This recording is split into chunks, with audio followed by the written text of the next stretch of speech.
बक्सर जिला में VIP party supremo Shri Mukesh Sahani का निषाद आरक्षण संकल्प यात्रा निकाली गई, जिसमें वीआईपी पार्टी प्रमुख श्री मुकेश सहनी सभा को संबोधित करते हुए कहा कि जब काफी ठंडी पड़ती है तब दुनिया सोई रहती है। उस समय निषाद मल्लाह का बेटा नदी में मछली पकड़ने जाते थे, उसके बाद उनके घर पर चूल्हा जलता है। श्री सहनी ने अपने समाज को आरक्षण दिलाने का भरोसा दिया और कहा कि आप लोग संगठित होकर वीआईपी पार्टी को मजबूत कीजिए, क्योंकि बड़े बड़े लोग जो सत्ता में बैठे हैं वो नहीं चाहते कि निषाद समाज का बेटा आगे बढ़े। तभी तो मेरा विधायक हम सबसे छीन लिया और सत्ता से निकाल दिया, पर हम हार मानने वालों में से नहीं हैं। मुंबई जैसे शहर ऐसो आराम को छोड़कर अपने निषाद समाज के हक की अधिकार की लड़ाई लड़ रहा हूं। मेरा दुश्मन मजबूत है, इसलिए हमें मजबूती से लड़ाई करनी पड़ेगी। और क्या कुछ कह रहे हैं मुकेश सहनी, आइए जानते हैं। साथियों, आज निषाद आरक्षण संकल्प यात्रा लेकर आपके जिला में बक्सर में पहुंचे हैं और ये यात्रा 25 तारीख को ही निकला है। 25 जुलाई को तकरीबन 40 दिन से अधिक समय हो चुका है। ये पूरे बिहार, उत्तर प्रदेश और झारखंड, 3 राज्य में हम लोग जाएंगे और अपने समाज के हक अधिकार की बात करेंगे।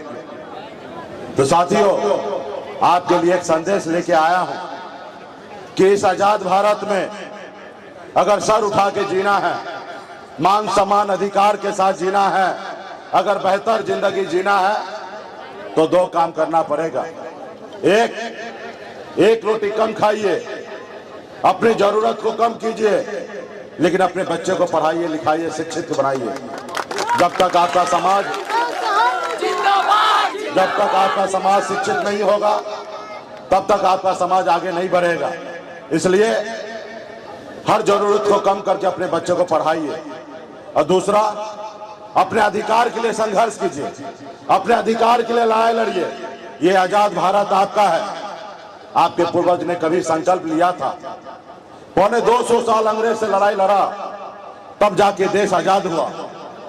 हजारों लाखों की संख्या में हमारे पूर्वज शहीद हुए, तब जाके देश आजाद हुआ।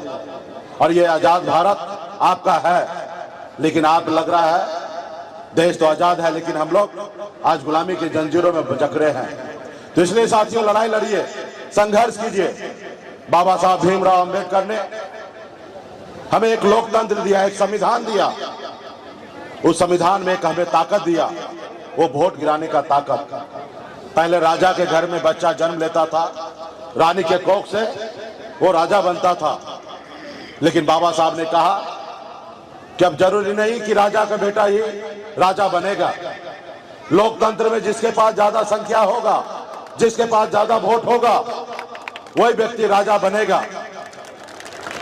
चाहे वो निषाद का बेटा हो या किसान मजदूर का बेटा हो, अपने वोट के दम पे राजा बनेगा, अपने वोट के दम पे राज्य का मुख्यमंत्री और देश का प्रधानमंत्री बनेगा। लेकिन आप और हमने अपने वोट को ताकत को नहीं समझा, अपने वोट को ताकत को नहीं समझ पाया, इसलिए आज आपका हालत ये है। और जो लोग अपने वोट को, शक्ति को पहचाना, ताकत को समझा, वो समाज देखिए कितना आगे निकल गया है। जैसे बहन मायावती जी, हमारे आदरणीय श्री लालू प्रसाद यादव जी, मुलायम सिंह यादव जी, स्वर्गीय पासवान जी, ये लोग भी गरीब घर में जन्म लिए, संघर्ष किए, लड़ाई लड़े, अपने वोट को, शक्ति को पहचाना। जब लालू जी पार्टी बनाए तो उनके लोगों ने उनको साथ दिया। जब उनके लोगों ने, उनके समाज के लोगों ने साथ दिया तो 15 साल बिहार का मुख्यमंत्री बने रहे और आज भी उनकी सरकार है। तो साथियों, वो पैसे के दम पे नहीं बने, वो वोट के दम पे बने, संघर्ष के बदौलत बने। आज बताइए ना, हम आज आरक्षण मांग रहे 77 साल के बाद। ये कोई मेरी नहीं आरक्षण नहीं है, ये भारत के संविधान में मेरा अधिकार है। आज हमारे एक भाई को बंगाल में या दिल्ली में निषाद के सभी उपजाति, बिन बेलदार, नुनिया, मला को आज आरक्षण मिल रहा है, लेकिन बिहार में नहीं मिल रहा।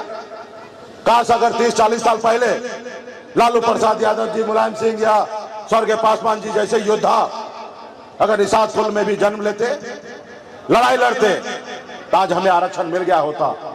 आज आरक्षण मिल गया होता तो कितना लाभ होता।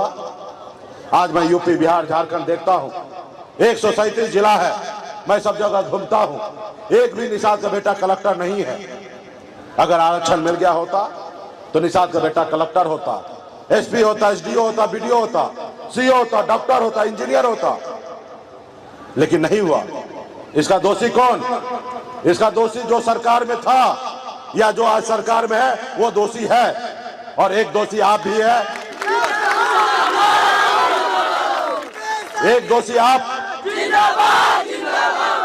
एक दोषी आप और हम हैं कि हमने संघर्ष नहीं किया। अगर संघर्ष करते तो आज आरक्षण मिल गया रहता, आज आपका बेटा मजबूर नहीं होता सिर्फ मछली मारने के लिए, आज आपका भाई मजबूर नहीं होता मामूली नौकरी करने के लिए, आज आपका भाई भी कलेक्टर होता। आज आप देखिएगा ठंड का समय आएगा, दिसंबर महीना होता है, लोग अपने रजाई से बाहर नहीं निकलते हैं, लोग अपने कंबल से बाहर नहीं निकलते हैं, लोग अपने घर से बाहर नहीं निकलते हैं, लेकिन उस समय में आपका भाई, आपका बेटा क्या करता है? पानी में उतरता है, मछली मारता है, बाजार में बेचता है। अगर वो मछली नहीं मारेंगे तो उसका घर पे चूल्हा नहीं जलेगा, उसके बच्चे भूखे मर जाएंगे। तो आप समझिए कि आपका भाई, आपका पिताजी कितने कष्ट भरी जिंदगी जी रहा है।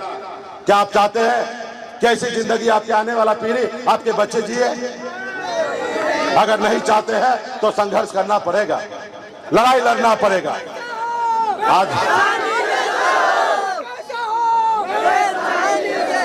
आज मैं कोई अंबानी के घर में जन्म नहीं लिया, मैं भी गरीब घर में ही जन्म लिया। पिताजी मछली मारते थे, दादाजी मछली मारते थे, ऐसे परिवार में मेरा जन्म हुआ। 18 साल की उम्र में घर छोड़कर, परिवार को छोड़कर, माता पिता को छोड़कर मुंबई जैसे शहर गया, मेहनत किया, मजदूरी किया। मात्र 900 रुपया महीने पे नौकरी करता था, 30 रुपया रोज पे मजदूरी करता था, लेकिन मेहनत के दम पर, संघर्ष के बदौलत मुंबई जैसे शहर में अपने मुकाम को हासिल किया।